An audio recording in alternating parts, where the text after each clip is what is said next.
Sir Khan साहब ने जो असम्बलियों को तहलील करने के हवाले से कहा है कि वो कल तारीख का ऐलान करेंगे कि असम्बलियाँ कब तहलील करने जा रहे हैं खान साहब। क्या समझ रहे हैं आप कि क्या खान साहब आखिरकार असम्बलियाँ तहलील करने के हवाले से फैसला करेंगे या फिर कल भी हम देखेंगे कि कोई और तारीख या इसको मजीद लटकाने की कोशिश की जाएगी मामले को? देखिए, अब 24 घंटे हैं। ये 24 घंटे मुल्क की सियासत को किस तरफ लेके जाते हैं। तीन चार बातें इसमें अहम। पहली बात तो ये है कि ये जो कोशिशें थीं दरमियान में, जिसमें आरिफ अलवी साहब भी यहाँ से जो पैगाम लेके गए थे,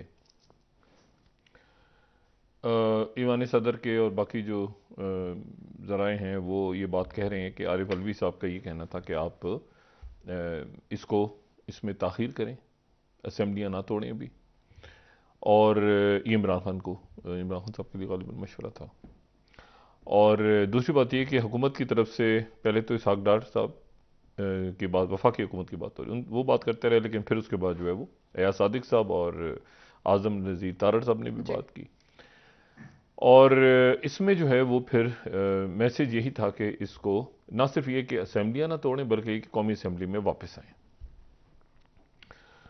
और साथ ही आपने देखा होगा कि वो थोड़ा सा कैरेट एंड स्टिक वाला मामला, कि आराम से बात भी जा रही है, लेकिन साथ साथ जो है वो ऑडियोज़ भी आ रही हैं और टेप्स भी आ रही हैं और ये भी हो रहा है और वो भी हो रहा है सारा। तो अच्छा, यही बात जो है वो फिर ग़ालिबन परवेज़ इलाही साहब की तरफ से भी आई कि भाई तीन चार मामलात ऐसे हैं जो कि अगर आप सिस्टम से बाहर हो जाते हैं। और इसीलिए पिछले चंद दिनों में मुख्तलिफ MPs और मुख्तलिफ वज़रा, सूबाई वज़रा, अरकान असम्बली, उनके साथ वज़ीर आला ने बतौर वज़ीर आला उनके सेशंस को का जो अरकान है मुख्तलिफ, उनके साथ हम खबरें भी आती रहीं कि वो मुख्तलिफ तरक्याती मनसूबों पे और उस पर बात कर रहे हैं। और उनका ये कहना था कि ये 4-5 महीने जो हैं इसमें तरक्याती फंड्स और जो मंसूबे शुरू किए हुए हैं और सारा जो है मामला वो आगे चलेगा। और इस बात की क्या गारंटी है कि यहाँ पे इलेक्शंस हो जाएंगे और ये कि बहुत ज़्यादा मतलब है कि आने वाले दिनों में जुल्म और सितम भी हो सकता है अगर हम सेटअप से आउट हो गए। इसको कोई शख्स इस अंदाज में कह रहा है कि वो कह रहे हैं कि उन्होंने कहा होगा किसी को बहुत मार पड़ेगी सर, लेकिन बहरहाल इस अंदाज में बात होगी, फिर तो बड़ा वाकई हुकूमत जो है वो खुल खुला के सामने आ जाएगी। और लेकिन इमरान खान जो है वो इसमें से किसी, अच्छा फिर ये बात भी हुई कि जी सीट एडजस्टमेंट, इमरान खान साहब का ग़ालिबन ये था कि जी मुस्लिम लीग काब्ज़म हो जाए इसमें PTI के अंदर। लेकिन उनका ये था कि नहीं, हम अपनी शनाख्त को अलग रखना चाहते हैं। और उसमें यह है कि हम जो हैं चाहते हैं कि पहले मुख्तलिफ खबरें आई सीटों के हवाले से, 30, पहले 40, फिर 30, फिर 20 पे मामला रुक गया जाके। इमरान खान साहब ने कोई उस पर ख़ास कमिटमेंट अभी तक नहीं की जो इतलात है। अच्छा, उसकी वजह एक ये है कि इमरान खान साहब को ग़ालिबन इस बात का अंदाज़ा हो गया है कि PDM की तरफ से भी अब वो दुआए खैर वाली ऑफर नहीं है। सही। और उसकी वजह यह है कि वो दुआए खैर की ऑफर अभी तो हो सकती है 2 महीने 3 महीने के लिए, लेकिन 2 या 3 महीने के बाद परवेज इलाही साहब क्या करेंगे, यमुना इलाही क्या करेंगे, उनका सियासी, देखें उनका सियासी मुस्तकबिल आगे जो है वो परवेज इलाही साहब का वो, मतलब ये अगर फर्ज करें 20 सीट्स यहाँ से 20 सीटों पर एडजस्टमेंट हो जाती है, जिसमें वो एक शफकत महमूद साहब वाली सीट भी है ग़ालिबन, तो वो 20 सीटों पे होती है नहीं होती, लेकिन ये 20 सीटें नवाज शरीफ साहब देंगे उन्हें। नवाज शरीफ साहब, ये तो क्या मेरी इतला है कि नवाज शरीफ साहब वो जो कौमी असेंबली में मौजूद शख्सियात इधर से उधर गई थी, उन पर भी वो डबल माइंडेड है। मुझे किसी मुस्लिम लीग नून के रहनुमा ने बताया, उन्होंने कहा, वो कहते हैं कि वो जो मैंने कल बात की थी कि इतने सारे लोगों को नून का टिकट, अच्छा अब नून के टिकट स्टॉक में गिरा हुआ है, स्टॉक मार्केट में PTI का टिकट ऊपर है, उस वक्त नून का टिकट ऊपर था, जो स्टॉक भी तो ऊपर नीचे होती रहती है ना। अच्छा, तो स्टॉक में इस वक्त चल रहा है PTI का टिकट, तो नून का टिकट तो वैसे ठप हुआ है, तो वो इस वक्त नून का टिकट, इस वक्त तो PTI के टिकट की बात हो रही है। अच्छा, तो यहां पर हुकूमत जो है, जो मरकजी हुकूमत है, वफाकी हुकूमत है, उनके पास ये कि फिर फाइनेंशियल इमरजेंसी लग जाएगी, ये लग जाएगा, वो लग जाएगा, वो सारा डिपेंड करता है कि उसमें मतलब इतना आसान नहीं है फाइनेंशियल इमरजेंसी डिक्लेयर कर देना इसाक डार साहब के लिए, मिफ्ता इस्माइल साहब के लिए, बाकी मतलब बहुत बड़ा इशू होता है फाइनेंशियल इमरजेंसी का। मतलब होता है कि आपको बहुत कुछ करना होता है फिर मुल्क में। फिर उसके बाद फिर इलेक्शन की तरफ नहीं जाते आप।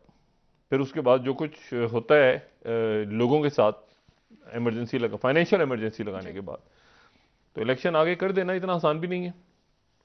अच्छा, अब इसमें जो है, तो ये अब सूरत हाल जो है वो एक ऐसी बन गई है जिसमें इमरान खान साहब कल गालिबन, हम अंदाजा लगा सकते हैं सिर्फ, और अंदाजा ये है कि वो तारीख दे देंगे 23। अच्छा, हाँ, 23 तारीख दे देंगे। 23 भी दे सकते हैं, 27 भी दे सकते हैं, कोई भी तारीख दे सकते हैं, लेकिन वो ऐलान करेंगे, ऐलान कर देंगे कल। ठीक है। और उस जो लिबर्टी पे तैयारियां हो रही हैं जिस जलसे की, ज़ाहिर है कि मुल्क भर में उसकी स्क्रीन्स लगेंगी और जो भी पीटीआई के दुनिया भर में लोग देखेंगे, उसमें जो है वो महमूद खान भी तशरीफ ला रहे हैं और इमरान खान साहब ने दावत दे दी है परवेज इलाही साहब को कि आप भी तशरीफ लाएं और सब आ जाएं, यानी सब के सब आ जाएं और नो मोर टॉक्स, मतलब कश्तियां जला दी। अच्छा, हाँ, तारिक बिन ज़ियाद, ठीक है, उतर गए जनाब वहाँ पे और कश्तियां वश्तियां जला के और मेडिटेरियन सी क्रॉस करके, ठीक है ना, मराकश से उधर लैंड हो गए स्पेन में और कश्तियां जला दी। और अच्छा, यहां अब जो इस्लामाबाद के अंदर अब एक पैनिक है।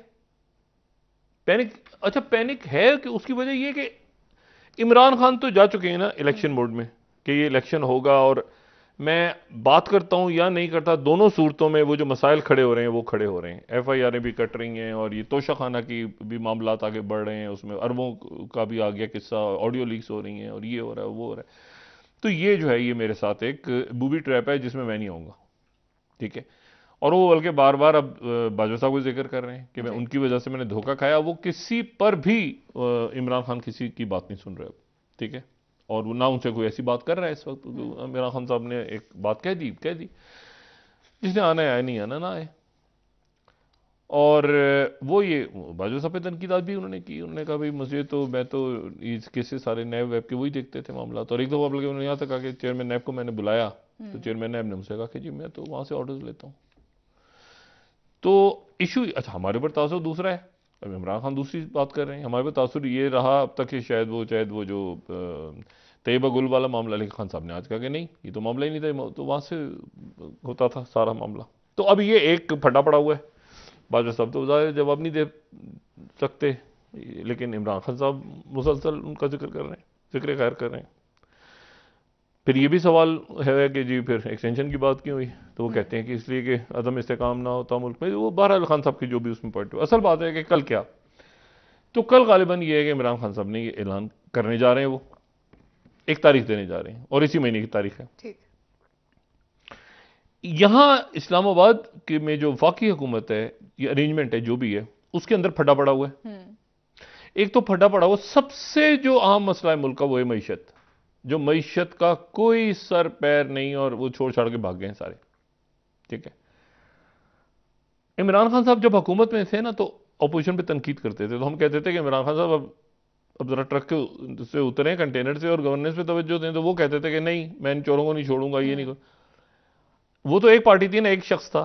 यहां पर ये 13 जमातें जो हैं, ये अभी तक कंटेनर या ट्रैक्टर या गाड़ियां उसकी छतों में चढ़ी हुई हैं। इनको भी इमरान खान के अलावा कुछ नहीं आ रहा, कोई बात नहीं हो रही, कोई जलसा, कोई प्रेस कॉन्फ्रेंस, आगे पीछे दाएं बाएं मईशत इमरान खान ने कर दी है। इमरान खान ये अपनी परफॉर्मेंस कोई नहीं दे पा रहे, ना ही इमरान खान के बयानिए का तो कोई तोड़ है इनके पास। अच्छा, फिर ऊपर से आपस में फटा शुरू हो गया। देखिए, पहले मामला खराब हुआ मिफ्ता इस्माइल साहब का और इसाक डार साहब का। हम तनकीद करते रहे मिफ्ता इस्माइल साहब पे, लेकिन आज जो है वो इस बात को तस्लीम किया डॉक्टर आयशा साहबा ने कि वो आईएमएफ के साथ मामला जो है वो इस वक्त बिगड़े हुए हैं, और अब वो पता नहीं पैसे कब आएंगे कब नहीं आएंगे, क्या होगा। मिफ्ता इस्माइल साहब कह रहे हैं कि भी टेक्निकली आप, मतलब वैसे डिफॉल्ट नहीं हो, टेक्निकली डिफॉल्ट जो पैसे ही नहीं है तो क्या करेंगे आप, कहां से निकाल के देंगे। इमरान खान साहब कल तारीख का ऐलान करने जा रहे हैं, और परवेज इलाही साहब या बाकी कोई भी शख्स अभी तक इस वक्त तक इमरान खान साहब को, चाहे वो सदर मुमलिकत हो, चाहे वो वफाकी हुकूमत हो या कोई और शख्स, इमरान खान को कायल नहीं कर सके कि आप इसी महीने की तारीख दे दें। वो तारीख या अब रात को कुछ हो जाए चमत्कार, कल हो जाए क्या, हुकूमत भी आ गई इलेक्शन मोड में। अब नोट करें उनके मुकम्मल, अभी सादर रफीकी साहब आज खिताब कर रहे थे, मलिक अहमद खान साहब खिताब कर रहे थे, बाकी लोग वो भी इलेक्शन मोड में आ गए हैं कि अगर इन केस अगर ऐसी सूरत हाल पैदा हो कि हमें अर्ली इलेक्शन की तरफ जाना पड़ जाए तो ये इमरजेंसी वगैरह लगा के हम भागे ना अवाम के सामने, हम भी उसको भरपूर अंदाज में सियासी मैदान में उसको फेस करें। और मेरे ख्याल से इसमें जो है वो नवाज शरीफ साहब की भी शायद ये सोच ना हो कि हम ये गवर्नर के थ्रू एक अदम एतमाद और ये सारा, क्योंकि इसके नतीजे में वक्त का बेहतर यह है, सबसे अच्छा तो ये कि बैठ के बात करें सबसे, क्योंकि मुल्क ये अदम इस्तेकाम में चला जाएगा, फिर असेंबलियां टूट जाती हैं तो व्हाट नेक्स्ट इशू होगा ना, फिर क्या, उससे बेहतर है कि इसको बैठ के बात करें। अभी बीच में बात, ब्रेक का वक्त हुआ है, वापस आके बात करते हैं। लेकिन इमरान खान कहते हैं ना मुझे दीवार से लगा दिए। हाँ। बैठ के बात करें और बैठ के अफाम तफहीम से इसका हल निकालें। कोई हल निकालें। इलेक्शन को मैं वही कहता हूं ना, अक्टूबर में नहीं तो जुलाई में नहीं तो मई में, जून में आगे पीछे करके एक मामले को आगे लेके चलें।